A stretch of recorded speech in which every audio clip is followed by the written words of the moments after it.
Assalamualaikum warahmatullahi wabarakatuh. Bil alamin wassalatu wassalamu ala nabiyyina Muhammad wa ala alihi wa ashabihi wa li baitihi wa dzurriyyatihi ajma'in. Baik, kita lanjutkan kajian Riyadhus Shalihin. Sebelumnya membahas babut taubah ya. Terakhir kita membahas tentang jadi Allah tertawa. Ketertawa di sini tidak diartikan tertawa seperti makhluk. Orang tertawa, senyum berarti dia ridho. Maka ulama kita menerjemahkan Allah ridho. Atau Allah merasa senang kepada dua orang masuk surga yang salah satunya dulu pernah membunuh yang lain. Yang dibunuh protes, ya Allah ini kenapa nih? Yang bunuh saya juga masuk surga. Ya. Nah, lalu dikatakan bahwa orang ini setelah membunuh kamu dia tobat, maka dia masuk surga bersamamu. Jadi nanti kita akan melihat ada orang-orang yang masuk surga terus dia protes. Ya, kenapa musuh dia juga masuk surga? Ya. Sekarang kita masuk ke bab as-sabar, ya, bab sabar. Sabar secara bahasa Arab itu artinya menahan, al-imsak, as-sabar ya.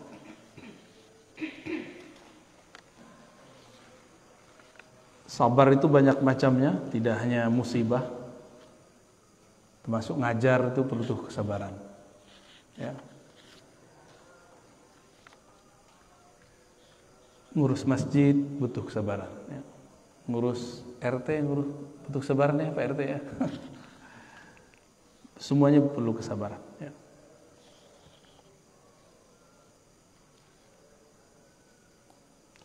Ngaji juga butuh kesabaran. Orang kalau tidak sabar dalam belajar, nah maka dia pengen instan, pengen cepat. Salah satu ciri-ciri akhir zaman ini, orang tidak mau berguru, nggak mau datengin guru, maunya langsung. Jadi dulu Imam Syu'bah dan sebelumnya ada lagi Imam Sya'bi, Amir Sya'bi mengatakan dulu ilmu ini cuma di dada ulama. Ketika ditulis, maka orang yang bisa membaca ikut membaca apa yang dihafal oleh para ulama. Akhirnya orang yang bukan ulama berkomentar terhadap agama. Dan itu terjadi tambah parah karena dulu cuma ada di tulisan. Dulu warakat. Sekarang sudah masuk ke Google, YouTube. Jadi orang-orang yang cuma nonton YouTube itu sudah berani komentar dalam agama hari ini. Orang-orang yang cuma baca di Google lembaran-lembaran maya itu sudah berani nyala-nyalain ustadz. Ya, sudah berani kemudian mengatakan wah ustadz itu sesat. Padahal dia tidak mengerti apa-apa. Ya. Nah itu terjadi. Ini zamannya adalah puncaknya. Puncak dari kekhawatiran Imam Asy-Sya'bi. Mau gimana lagi, ini sudah takdirnya kita. Orang-orang yang tidak sabar, dia belajarnya lewat Google, lewat YouTube, sosial media. Kalau dulu lewat buku. Jadi dulu orang rajin baca buku aja tanpa guru, itu tercela. Sekarang cuma pakai postingan-postingan dari Google. Tidak sedikit orang yang baru-baru hijrah, baru ngaji, terus ngata-katain saya cukup dengan link-link yang dia baca. Oh, kamu baca no link ini. Link itu menukil kitab. Lah kitabnya saya sudah baca semua. Jadi kita senyum aja, kita nggak usah kemudian membalas ya. Wa'arid anil jahilin. Allah mengatakan berpalinglah dari orang-orang yang jahil. Salah satu yang jahil seperti itu. Nggak jahil adab, jahil sehingga tidak sabar ya. Ciri-ciri orang yang tidak sabar itu gampang ingkar sebelum faham. Nah ini yang paling bahaya. Itulah ujian tertinggi Sayyidina Musa. Jadi Nabi Musa itu ketika dia diuji belajar dengan Nabiullah Khidir, ujian dia adalah ingkar. Jangan ingkar. Kata Nabi Khidir, kamu tidak akan sambung kamu tidak akan sanggup untuk bersama aku. Ya. Lan tasti', ya. Kamu tidak akan sanggup bersamaku. Itu ujian kesabaran. Nah, murid belajar sama guru. Ketemu guru, polanya di luar yang diimajinasikan seorang murid. Bahwa murid membayangkan guru itu idealnya begini, begini. Nah, ini ujian kita nih. Kita kalau punya seorang guru, persepsi kita tentang guru, kiai, syekh, ustadz seperti ini. Ternyata nggak begitu. Kita masih berguru nggak sama dia? Kebanyakan orang nggak lolos. Nah, kita ini justru menganggap seorang guru itu seperti yang kita bayangkan. Jika berubah, kita nggak mau, dia bukan guru beneran nih. Nah, kalau begitu kita aja yang jadi guru, ya. Berarti kita punya standar sendiri, kita aja punya guru. Kita yang jadi guru, mereka nggak usah, mereka jadi muridnya. Jadi ada orang-orang yang berguru sesuai nafsunya, persepsinya. Bukanlah berguru sesuai dengan apa yang terjadi pada guru itu. Apapun yang terjadi pada guru itu kita ridho. Nah, kalau itu terjadi, lolos latihan Nabi Khidir itu. Ya. Nah, ada sabar juga, sabar dalam berumah tangga. Karena di dalam Al-Quran itu dikatakan sesungguhnya surat Taghabun, pasanganmu, ya, pasangan itu baik suami ke istri, itu istri ke suami. Sebagian dari pasangan dan anak-anakmu aduwwal lakum, dapat jadi musuh kamu. Benar ya? Makanya ada orang tengkar nggak? Dulu nikahnya indah-indah, tapi kemudian tengkar. Ya itu dia. Karena kadang pasangan anak bisa jadi musuh. Ya. Kalau mampu sabar di situ, maka Allah mengatakan innallaha ma'as sabirin. Allah bersama orang yang sabar. Baik, di sini ada banyak ayat beliau sebutkan. Ada 1, 2, 3, 4, 5 ya, di bab ketiga. Lalu ada banyak hadis. Nah, kita ambil beberapa ayat. Allah berfirman, Bismillahirrahmanirrahim. Sebelumnya mari kita baca surah Al-Fatihah. Semoga Allah membuka pikiran kita semua, memberkahi pengarang kitab ini, dan menyampaikan salawat kita kepada baginda Rasul SAW. Al-Fatihah. Bismillahirrahmanirrahim. Ya kemudian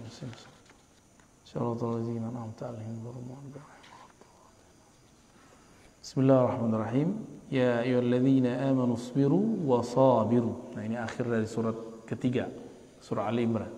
Wahai orang beriman, jadi yang dipanggil untuk sabar itu cuma yang beriman.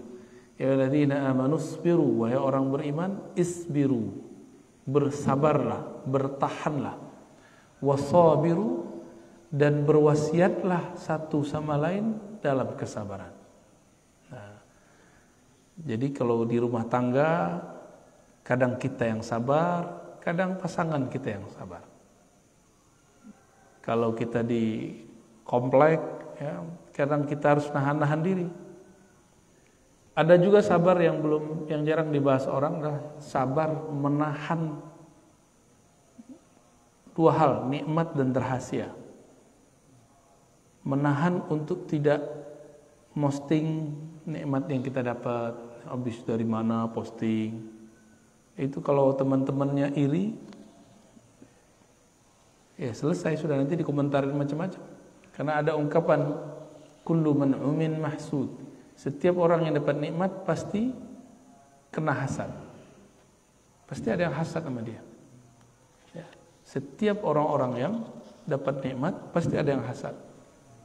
Jadi jangan sering-sering posting keluar kota, posting lagi di mall mana, nggak usah. Ya. Keluar negeri. Kalau orang lain biarin, orang lain yang posting kita biarin. Ya. Karena ada beberapa kawan itu nggak kuat ya melihat orang lain dapat nikmat, nyesek dadanya. Ya. Tapi kita juga nggak akan berhenti menikmati hidup kita cuma karena ada orang hasad gitu. Udah nikmati aja hidupnya. Ya, kira-kira begitu ya. Jadi tadi udah banyak istilah sabar tuh. Lalu ada sabar yang tadi as-sabru 'alal asrar. Sabar untuk tidak menyebarkan rahasia illa inda ahli, kecuali kepada ahlinya. Nah, ada orang-orang enggak sabar ngomong rahasia, dibuat channel di YouTube khusus bahas ilmu makrifat. Padahal ilmu-ilmu begitu enggak boleh disebar sembarangan. Kalaupun disebar, ada caranya. Dimulai dari analog. Jadi ilmu rahasia setinggi apapun itu bisa dijelaskan, tapi pakai analog. Karena di Quran itu analog itu banyak. Allah menyebutkan mathalul ladzina, masal ya, perumpamaan. Maka Imam Ibnu Qayyim nulis kitab namanya Al-Amsal, permisalan, analog ya. Nah, kadang-kadang kita nggak sabar ya.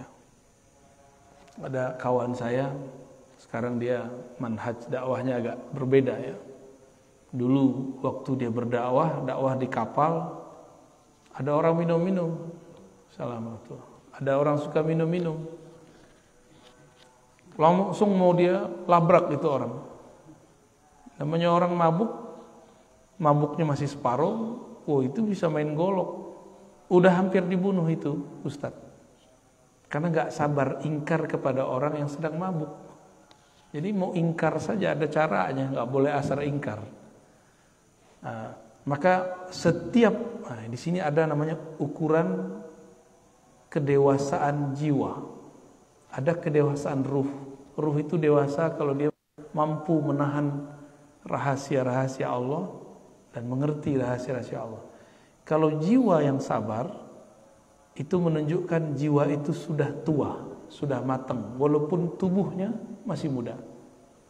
Ya, kan banyak orang udah tua badannya, tapi kesabarannya nggak ada, ya, nggak sabar dari semua yang tadi. Baik, saya juga perlu kesabaran ngajar. Dulu waktu kita awal-awal ngaji, itu yang hadir cuma 3 orang, ya. Itu ada di Ciputat dulu 3 orang, lama-lama jadi 13 orang, lama-lama 30 orang. Maka kita nggak sedih juga orang ngaji berapa aja. Saya udah biasa. Orang sekali datang 3 ribuan, orang sekali datang 10 ribuan, itu udah biasa, udah sama rasanya. Udah hambar rasanya, ya. Karena ngomongnya sama aja. Satu hal yang membuat kita senang. Jadi orang-orang kalau sabar adalah hiburan dari Allah. Setiap majelis yang kita buat itu dihadiri malaikat-malaikat Allah. Ya. Bapak ini buat majelis istiqomah aja. Itu malaikat ngabarin ke malaikat yang lain. Pengurus masjid itu kalau nggak sabar gawat itu. Jadi guru harus apa aja dimensi hidup kita harus punya as-sabr, ya, kesabaran. Nah, semoga sifat sabarnya ada dalam diri kita semua. Nah, sabar itu mesti diuji. Maka ada indikator-indikator untuk mengujinya. Ada media-media ya untuk mengujinya. Nah, nanti ada indikator kesuksesannya ya. Apa aja medianya? Nah, dalam surah Al-Baqarah ayat 155, media-media untuk menguji kesabaran. Medianya bukan sosial media ya. Perangkat-perangkat yang Allah siapkan untuk menguji kesabaran. Ayatnya kita sudah hafal semua barangkali. وَلَنَبْلُوَنَّكُمْ بِشَيْءٍ مِّنَ الْخَوْفِ وَالْجُوعِ وَنَقْصٍ مِّنَ الْأَمْوَالِ وَالْأَنفُسِ وَالثَّمَرَاتِ وَبَشِّرِ الصَّابِرِينَ. Jadi pembuktian benar kan ya orang sabar. Maka diberilah beberapa alat uji. Pertama, bisyai'in, kami akan nabluwannakum, sungguh kami akan uji kamu. Jadi ini Allah ngomong pakai sungguh. Sungguhnya 2 kali, ada lam dan nun. Wala nabluwannakum. Lam pertama menunjukkan sungguh, lalu nun di belakang menunjukkan kesungguhan. Berarti 2 kali. Sungguh benar kami akan menguji kamu dan selalu menguji kamu. Karena ini menggunakan kalimat dalam bahasa Arab disebut fi'lun mudhari', ya, kata kerja yang aktif dan selalu berlaku. Sungguh kami akan selalu menguji kamu. Dengan apa? Bisyai'in. Syai'in itu dalam bahasa Arab sedikit. Sedikit saja. Bisyai'in minal khawf. Sedikit saja dari khauf, rasa takut. Waktu pandemi ada rasa takut gak? Awal-awal pandemi kan Depok yang nomor 1 ya. Bener. Depok yang kena, yang tutup kompleknya di daerah Kalimantan. Kita baru dari Kalimantan, Pak. Malam tadi saya baru sampai. Yang tutup kompleks itu yang kena Depok, kan lucu. Ya itulah bisyai'in minal khauf. Nah, khauf ini disebarkan melalui berita-berita. Kata-kata orang. Galak bener itu dulu ya. Kita ikut jaga-jaga dulu ya. Komplek kita paling ini, kalau komplek Pak RT Pengasinan aman nih Pak Fahmi. Ya, santai-santai aja. Karena orangnya sudah dewasa ya. Tapi kalau di sini kan kompleknya newbie, Pak ya. Komplek baru. Bisyai'in minal khauf. Nah, ini pelajaran ke depan, kalau kita nggak usah terlalu over menanggapi salah satu yang menakutkan. Ya. Bisa jadi ke depan virusnya bentuknya ada lagi. Dan saya udah berkali-kali mengatakan, ini WHO ngomong bahwa virus ini ada 6, padahal virusnya waktu itu baru 1. Loh, kok dia tahu? Berarti dia dan yang buat virus udah kontak-kontakan tuh ya. Lu punya virus berapa gitu. Ujung-ujungnya ya bisnis. Tapi nggak ada perasaan tuh orang, nggak ada sisi kemanusiaan itu. Dan ini yang disebut kerusakan jawra, zulma, kerusakan yang di muka bumi yang itu rata. Nggak ada satu negara kecuali kena. Nggak ada Pak negara yang aman. Semuanya kena. Minimal kena beritanya. Wal ju', lapar. Nah ini berat ini. Ya. Saya masih ingat waktu pandemi itu sudah memuncak. Puncaknya bukan di angka pandemi, tapi di dompet. Apa kata kawan saya? Biarlah kami berperang dengan perut daripada berperang dengan virus. Virus biarin. Tapi kalau mau perut kami nggak kuat. Akhirnya keluar dari itu, semua penjagaan menjadi ditabrak semua. Tapi kasihan ya, itu benar-benar menegangkan saat-saat itu. Kita takut ketemu orang. Masjid ini masih ingat kita buat majelis ya waktu itu ya, buat majelis tajwid. Saya sudah lama Pak nggak ngajar tajwid. Selama pandemi itu kita hidupkan masjid, waktu itu cuma berapa orang, kita ngaji tajwid. Tapi belum beres saya udah kabur lagi. Maaf ya Pak ya. Nanti yang ngajar Ustadz Zain mana Ustadz Zain? Pulang kampung habis. Enggak, masih balik lagi. Alhamdulillah. Seharusnya beliau tuh yang ngajar tajwid. Masa kita semua yang ngajar, udah hadis kita yang ngajar, Quran kita ngajar. Tajwid yang ngajar, tamak banget saya itu ya. Terpahala sama saya semua ntar. Wa naqsin minal amwal. Ya. Dan kekurangan sedikit kurang. Naqsin min. Nah, ini menunjukkan sedikit kurang dari harta. Selama pandemi, Masya Allah juga banyak orang yang tadinya gajinya wow ya. Mobilnya wow, perumahannya wow, tapi semuanya kredit. Gaji hampir 100 juta, ada yang lebih. Pandemi tiba-tiba menjadi nganggur, jobless. Itu rumah belum selesai, rumahnya gede. Jadi nggak kayak rumah kita, Pak. Rumah kita kan kecil nih sini, standar lah ya. Mobilnya Masya Allah. Itu dia bingung, ya banyak juga yang stres. Maka kemarin itu lebih banyak orang meninggal karena stres daripada virus. Ini hemat saya loh ya. Karena kita teman-teman saya yang meninggal sebelum sebelum kena virus ke apa. Tapi kebanyakan dia stres duluan. Gimana nggak stres? Orang udah sakit, satu ruangan sendiri. Stresnya tuh. Wah, itu lebih dahsyat stresnya. Kalau dia nggak belajar ilmu mengenal Allah, maka dia nggak tahu cara memanfaatkan kesepian itu. Ya, kalau saya dulu emang senang sepi-sepi, Pak.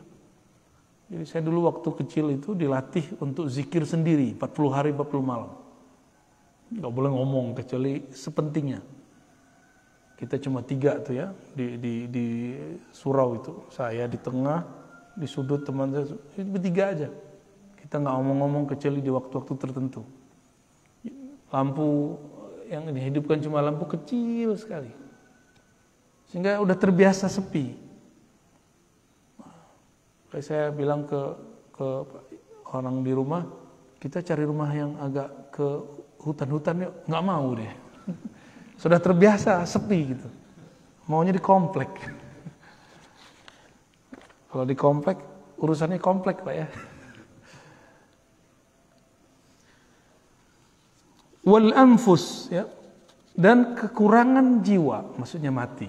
Nah, virus itu inilah dalilnya. Kenapa mesti ada orang meninggal karena virus? Ini dalilnya.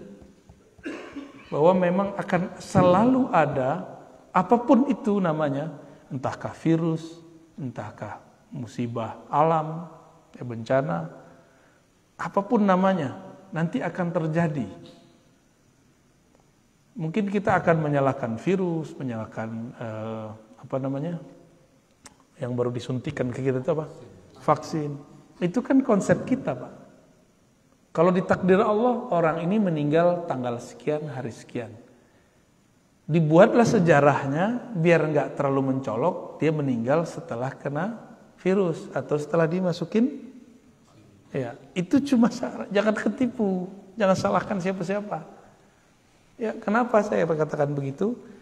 Ada satu riwayat dalam riwayat Imam Qurtubi.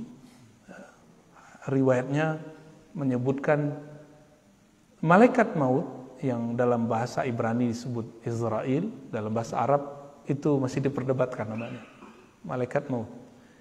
Itu datang kepada Allah semacam demo. Ya Allah, jadi ternyata malaikat maut ini punya sisi yang lembut juga. Apa kata dia? Ya Allah, jika engkau membiarkanku mencabut nyawa makhlukmu, maka semua makhlukmu akan benci dan takut kepadaku. Terus gimana? Tenang, malaikat maut, kata Allah. Aku akan ciptakan asbab-asbab, sebab-sebab, kejadian-kejadian yang dengan kejadian itu orang terlihat dia meninggal setelah kejadian itu, padahal itu kerjaan kamu. Ini malaikat maut setiap hari mandang kita, Pak. Bapak dipandang semua setiap hari.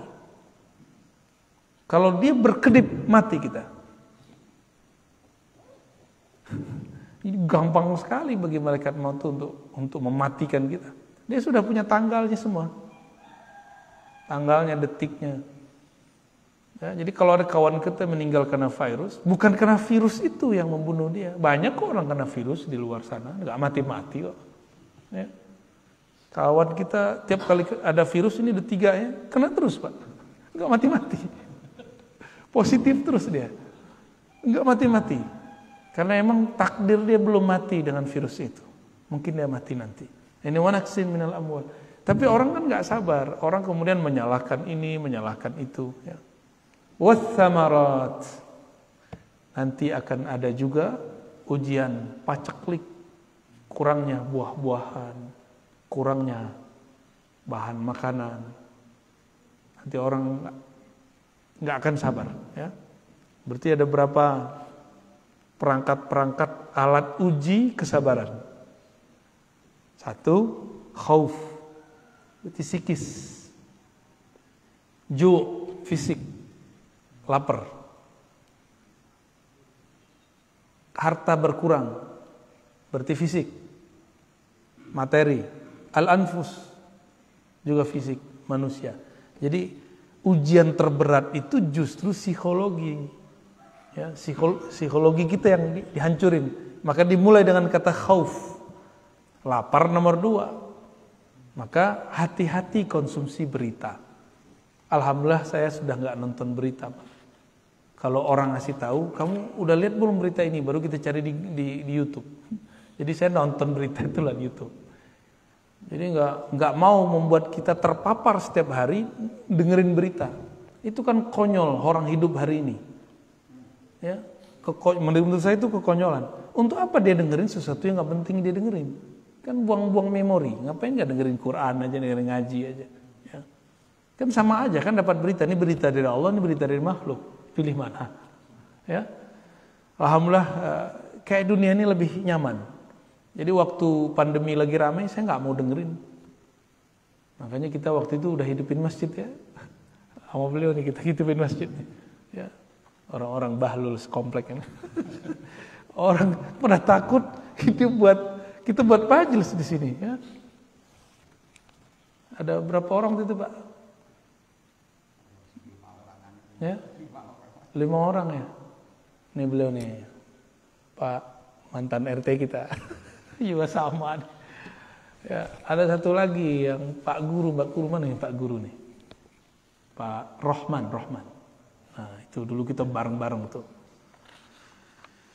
Ya, ini akan terjadi terus. Jadi jangan dikira ini cuma terjadi di masa lalu. Besok terus Pak. Jadi bukan karena WHO yang ngomong. Jadi saya tadi menggambarkan begitu, bukan berarti saya benci juga sama WHO, enggak. WHO itu dan teman-teman dia, teman-teman gelapnya dia itu, ya ini bagian dari realnya. Ini ayat tertulisnya, mereka itu ayat nyatanya. Nyatanya memang ada begitu. Ya. Dan syukurnya orang Indonesia ini kan makhluk paling santai sealam semesta, Pak. Bukan sedunia, sealam semesta. Langit aja tegang, Pak. Di sini santai aja. Paling santai, alhamdulillah. Jadi kita ini punya habit kesantaian yang di atas rata-rata. Kawan-kawan kita di Singapura aja itu mereka sangat disiplin. Disiplin itu bagus, tapi terlalu disiplin tegang juga ya. Kita ini ya jujur aja, kita kan nggak disiplin. Benar nggak? Tapi kita hidup itu justru dari ketidakdisiplinan itu, Pak. Ya.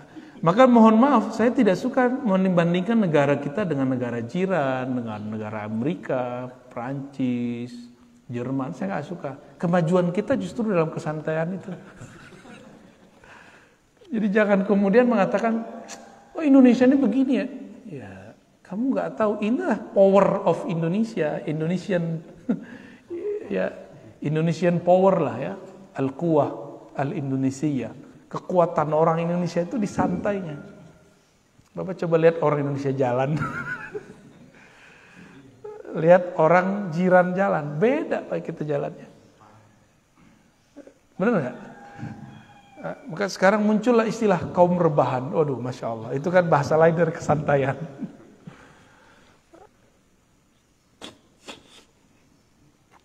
Dan saya menikmati itu ya. Tapi sesantai-santainya dia harus punya waktu serius. Nah kita serius tuh nggak usah tunjukin amat ke orang ya. Saya masa-masa serius saya sudah lewat. Itu masa-masa kuliah. Kita kuliah saya sangat serius. Saya kalau nggak perlu saya nggak temenan. Jadi saya temenan cuma sama orang-orang yang menurut saya perlu. Egois banget kan. Jadi kalau nggak penting udah saya pulang. Pulang dari dulu itu kita cuma baca. Kalau saya agak mumet saya nonton film kungfu. Nanti udah selesai masuk terus. Begitulah terus. Jadi hidup itu kayaknya begitu aja. Cuma emang itu saya niatkan untuk masa depan. Jadi bagi saya biarlah tidak kerja sambil kuliah. Saya sabar dulu duit sedikit. Sabar dulu nggak pacaran kan kawan kita nggak sabar dia pacaran duluan. Sabar dulu ya. Sabar semua orang jalan-jalan kita nggak jalan-jalan. Untuk apa? Saya berpikir masa setelah kita nanti setiap hari itu kesibukan akan nambah. Mumpung masih jomblo belum ada tanggungan kita latih dan alhamdulillah Ini waktu saya membaca sudah hampir nggak ada sekarang. Tapi alhamdulillah kalau ngajar nggak perlu persiapan lah. Karena yang mau kita ajarin itu yang dulu kita baca semua. Dan saya nggak tahu itu Pak. Yang saya baca itu dulu membaca aja. Di kampus sendiri misalnya, karena kesabaran itu, kita diminta mengajar satu materi dan itu bukan jurusan saya. Tapi saya ingat saya dulu pernah baca 2 kitab tentang materi itu dan itu cukup untuk bahan ngajar. 2 kitab. 2 kitab tuh setebel ini Pak. Kalau udah begini kan udah dalaman tuh. Taruh di kepala kan lumayan. Nah, kalau orang sabar, kesabaran menempa otak, kesabaran orang kalau kita latihan fisik. Kalau orang yang latihan fisik, yang fitness itu, dia kalau nggak sabar, sakitnya tuh. Pegel-pegel Pak. Kita pernah latihan fisik lumayan lama juga, itu sakit badan. Ngangkat berat. Kenapa dia mau sabar? Karena dia melihat ada foto atau melihat ada orang tubuhnya six pack. Saya mau kayak gitu. Dia sabar dengan rasa sakit itu. Maka hari ini dia hanya sanggup 10 kali ngangkat, besok dia sanggup 20 kali ngangkat. Besok dia sanggup 30 kali ngangkat. Inilah hakikat sabar. Orang kalau diuji sekarang 5, nanti diuji 10 bagi dia biasa. Begitulah terus. Nanti kalau sudah 100 kali ujian, melihat yang di belakang baru diuji 3 udah melempem, dia ketawa aja. Baru segitu. Ya. Kalau sekarang ujian saya, ujian ngantuk Pak. Ngantuknya nggak susah datang. Bukan gampang ngantuk. Susah tidur. Tapi alhamdulillah kalau udah capek-capek banget baru tidur. Malam ini termasuk plus tidurnya. Kita setiap minggu itu keluar. Saya paling-paling cuma dapat 1 jam, 2 jam. Mau tidurnya nggak bisa. Jadi ternyata orang tidur itu harus rileks. Nah, ketemu lo polanya.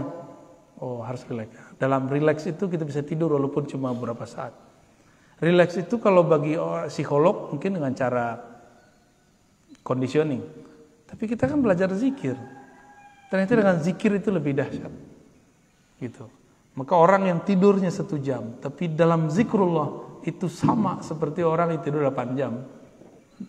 Ini dia saksinya nih. Ya. Udah nyaksiin kalau kita kurang tidur kita biasa aja. Innama yuwaffas sabirun. Nah, sebelumnya ada lafaz wabasyiris sabirin. Dan beri kabarlah kabar gembira terhadap orang-orang yang sabar. Kenapa? Tadi jika dia kuat diuji sekarang 5, besok dia diuji 10, nanti dia melihat yang 5 itu biasa banget ya. Ini contohnya Bapak nih. Melihat anak-anak kita sekolah, bagi anak sekolah pelajaran dia sudah musibah besar itu. Ya. Selama pandemi kita jadi tiba-tiba mendadak jadi guru ya. Nggak pernah kuliah keguruan, tiba-tiba jadi guru. Benar nggak? Makanya marah mulu mana? Guru aja marah Pak, tapi kita ini marahnya berlebihan. Makanya saya memilih untuk tidak ngajar anak saya. Ya. Kita serahin ke ahlinya. Walaupun saya seorang guru, tapi kan saya bukan guru anak kecil. Saya guru mahasiswa. Kalau guru mahasiswa kan kita bisa ngobrol. Anak kecil gimana mau ngobrol? Nah, karena kita, wah ini nggak benar ini. Kok kita memarahin anak sendiri dengan cara yang tidak benar? Tapi kita melihat, iya pelajaran anak kecil itu kan ringan bagi kita, benar nggak? Nah, kenapa orang tua bisa marah ke anaknya waktu ngajar? Karena dia punya pandangan, ini kan mudah, kok anakku nggak bisa paham? Nah, dia memaksakan kemudahan dia pada kemudahan anak. Berarti dia nggak menerima realita. Kalau anaknya masih anak-anak, jangan hukumi anak itu dengan hukum anak remaja atau dewasa. Jadi kalau nggak sanggup ngajar anak, serahin ke orang, ya, serahin ke guru. Wabasyiris sabirin, beri kabar gembira lah orang-orang yang sabar. Orang sabar ini pasti dapat farhan nanti, kebahagiaan. Innama yuwaffas sabiruna ajrahum bighairi hisab. Surat Az-Zumar ayat 10. Orang-orang yang sabar itu akan disempurnakan ajrahum. Balasan mereka, reward bagi mereka bighairi hisab, unlimited. tanpa ada lagi hitungannya. Jadi kalau orang sedekah ngasih 1 dapat 10, ikhlas sedikit 700, ikhlas bener, nah itu ikhlas, terlalu ikhlas, puncak ikhlas itu sama dengan sabar, itu unlimited. Jadi kenapa ada orang-orang kafir non muslim dia dapat keberkahan dari usahanya? Karena dia mau memberikan promo. Promo itu kan bagian dari memberi. 1 dia memberi, dia dapat 10. Itu kaedahnya. Jadi siapa saja di muka bumi ini yang memberi, bakar duit istilahnya, ya, maka dia akan dapat 10 kali kelipatan keberkahan. Mukmin ataupun kafir, sama. Karena itu dalam bab rahmaniyah Allah. Allah ini kan ada Rahman, ada Rahim sifatnya.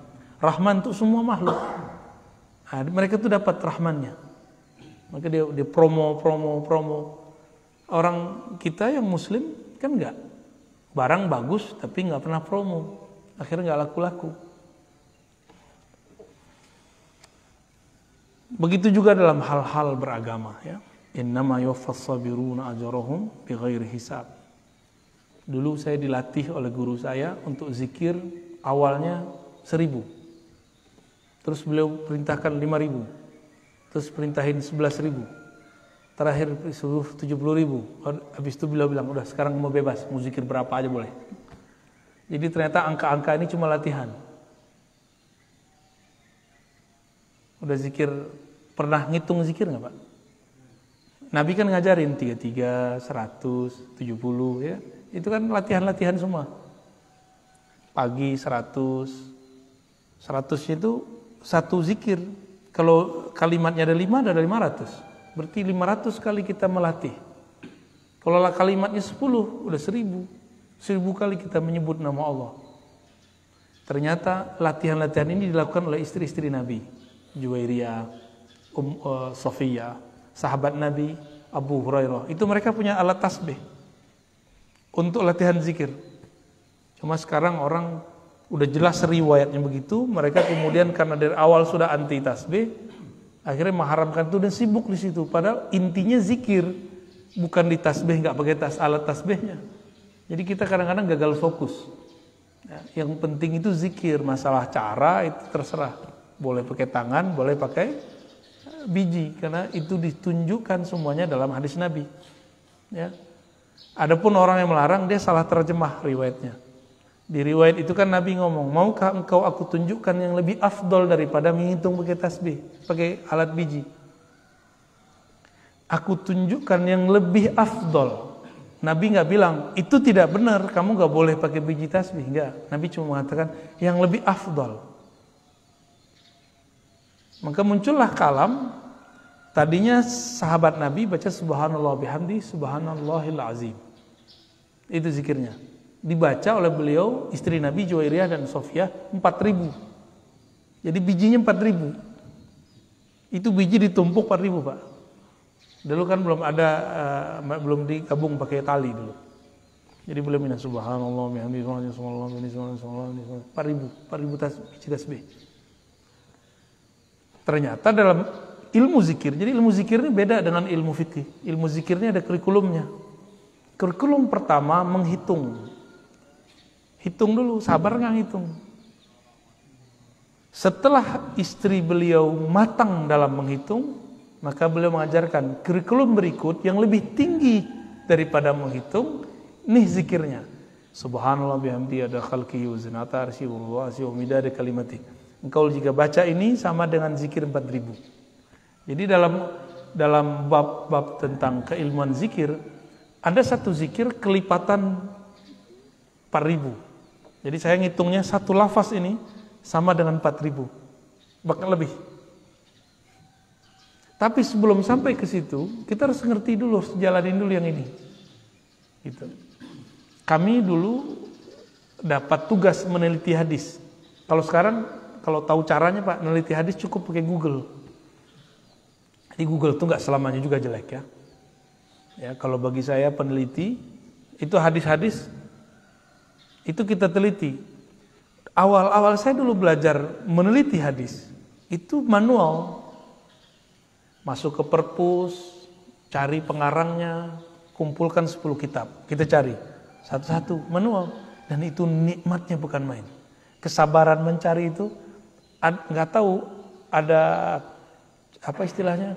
Kalau orang bahagia itu hormon endorfin apa namanya? Ya, tiba-tiba itu terasa ada kecanduan di situ. Jadi orang olahraga itu kan badannya kemudian mengeluarkan hormon itu, hormon bahagia.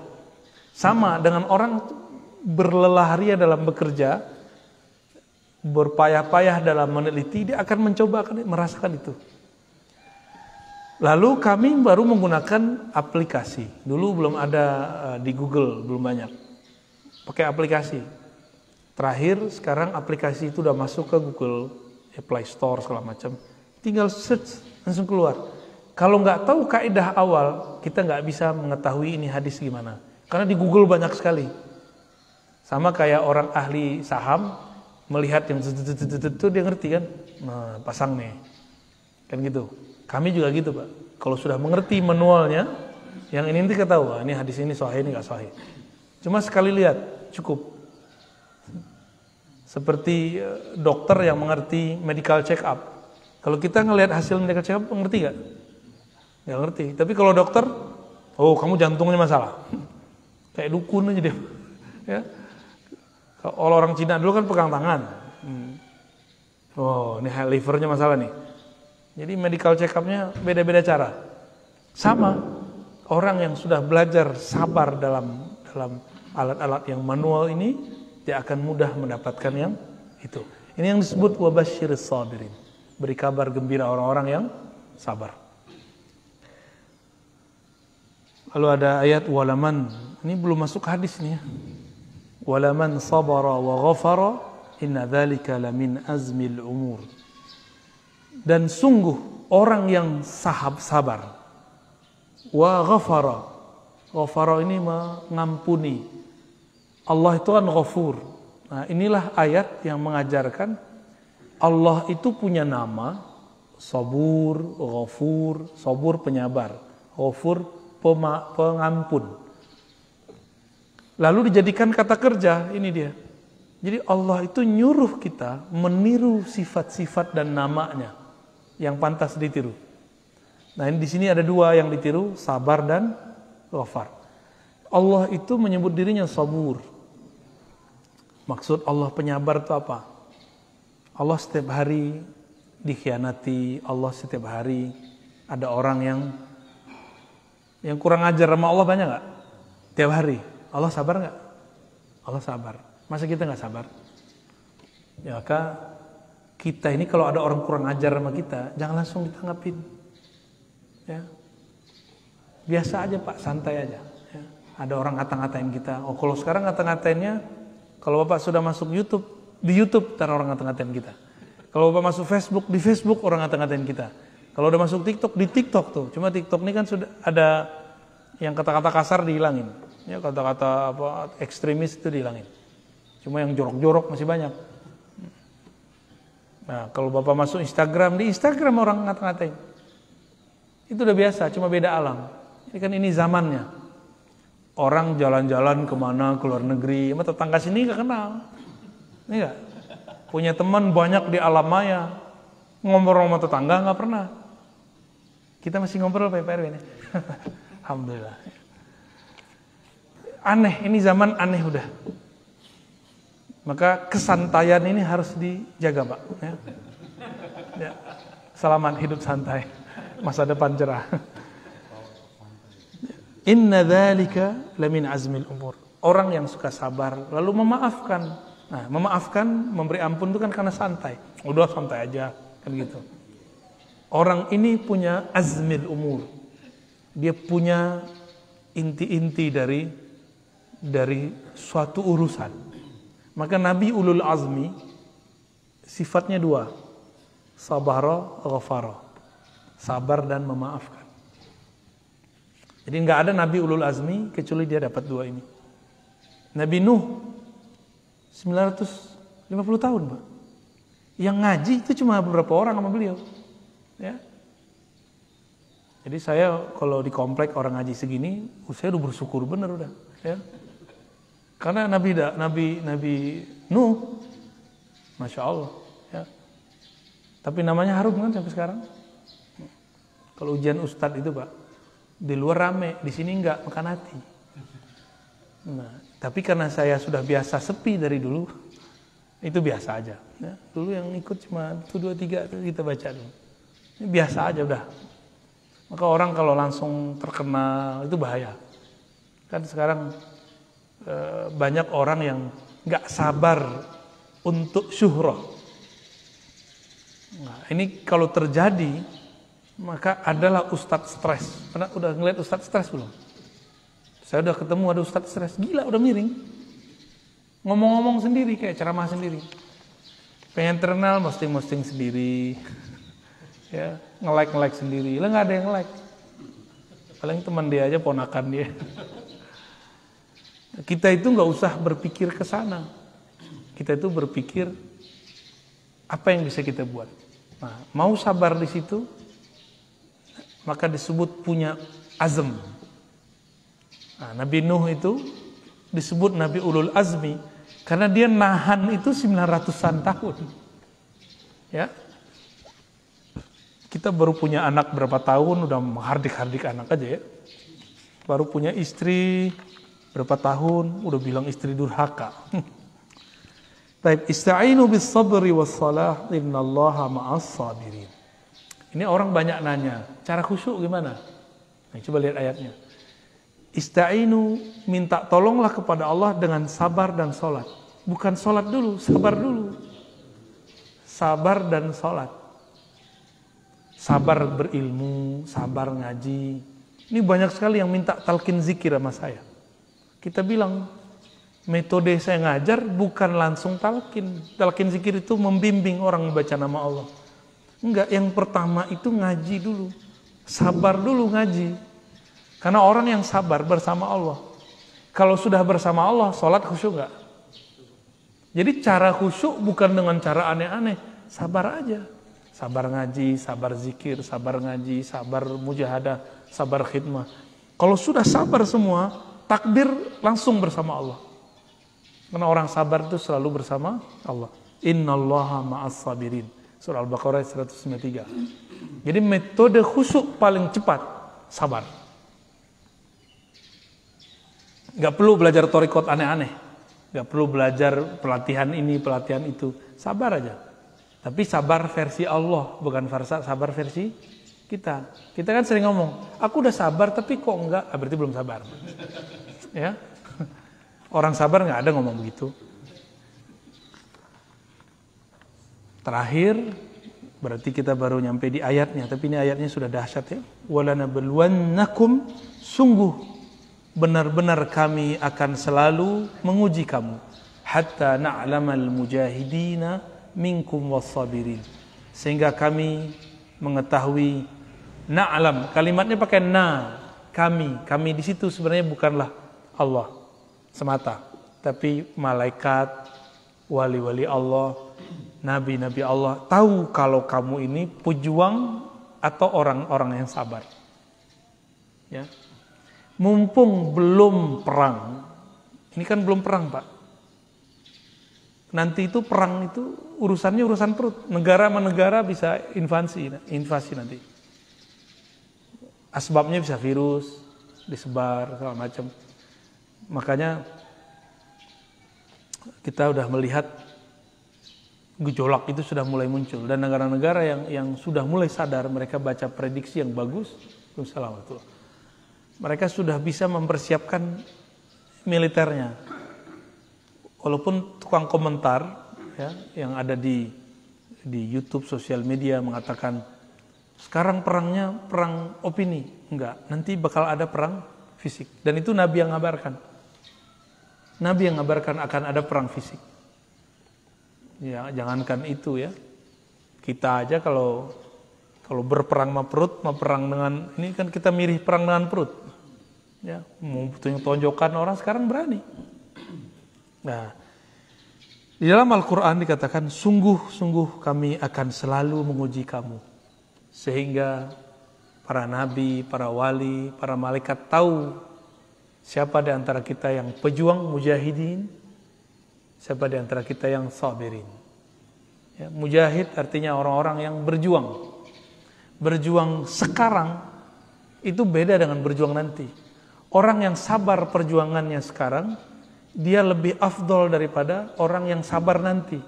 Sama dengan orang yang hijrah sebelum Fatu Mekah dengan orang yang hijrah setelah Fatu Mekah. Fatu Mekah ini kan penaklukan Mekah tahun 8 Hijriah. Itu beda.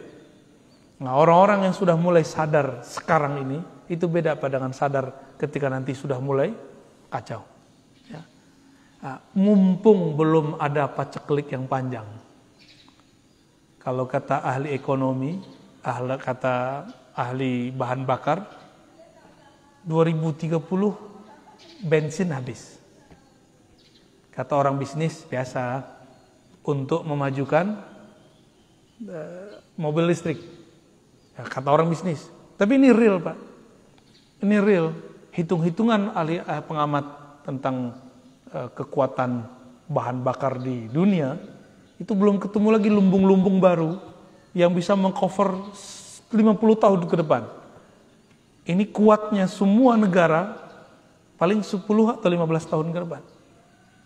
Jadi 2030 bacaan mereka bensin habis. Maka mobil-mobil nanti pakai listrik. Itu kan bahasa mereka. Kalau dalam bahasa agama lain. 2030 barangkali itu adalah awal dari hidup manual kembali. Ini versi saya, Pak. Nggak tahu kalau yang sahihnya ya. Ini kan versi kita membaca gejala-gejala alam. Ya. Ini bukan berarti bahan bakar habis begitu saja. Efeknya besar. Maka mulai sekarang, mulai latihan kesabaran. Yang pernah hidup di masa kecilnya manual, nanti akan mengalami itu lagi. Dulu masa kecil merasa hidup itu panjang nggak, Pak? Kenapa panjang? Karena semua yang kita lakukan manual, rigid. Sekarang kenapa terasa panjang, cepat? Karena semua orang sibuk. Semua kita ini sibuk dengan handphone sekarang. Jadi tak ada hari tanpa handphone. Itu Allah cemburu itu. Karena Allah punya Quran. Qurannya jarang dipegang. Bener gak? Kita tidur aja ditemenin. Ya. Bangun tidur, yang pertama dicari bukan bini, bukan suami. Ya, yang pertama dicari HP. Cemburu gak, Mas? Ya, Pak, istri kita bangun, yang dicari handphone. Gak cemburu ya? Oh, kalau saya cemburu. Tapi mau gimana lagi ya? Kita ini cuma ke Indomaret di depan, naik motor, benar nggak? Gimana kamu sehat? Ya, wajar kemudian asam urat. Ya. Betul-betul aneh Pak hari ini, bener-bener aneh. Ini kan lagi naik nih, zaman-zaman rebahan ini lagi naik. Nanti ada kemuncul turun. Dan 2030 itu kalau prediksi pakar-pakar itu, kalau versi saya adalah awal dari manual. Kalau versi mereka kehabisan bahan bakar. Wallahu a'lam bis-shawab. Semoga kita diberikan kesabaran oleh Allah Subhanahu wa taala ya. Dan di hadis dikatakan as-sabru dia, sabar itu pelita. Maksudnya di saat orang semua panik, orang sabar dia otaknya masih terang. Kalau kita lampu padam gimana? Panik. Orang sabar lampu dunia padam, dia masih tetap sabar. Ya. Kira-kira demikian kajian kita pagi ini. Semoga Allah berkahi, semoga Allah istiqomahkan ya. Semoga bulan depan masih bisa istiqomah. Amin ya rabbal alamin. Ya, wa sallallahu ala sayyidina Muhammad. Subhanakallahumma wa bihamdika asyhadu an la ilaha illa anta astaghfiruka wa atubu ilaik. Allahumma bika asbahna, bika amsayna, bika nahya, bika namut wa ilaika nusyur. Walhamdulillahi rabbil alamin. Assalamualaikum warahmatullahi wabarakatuh.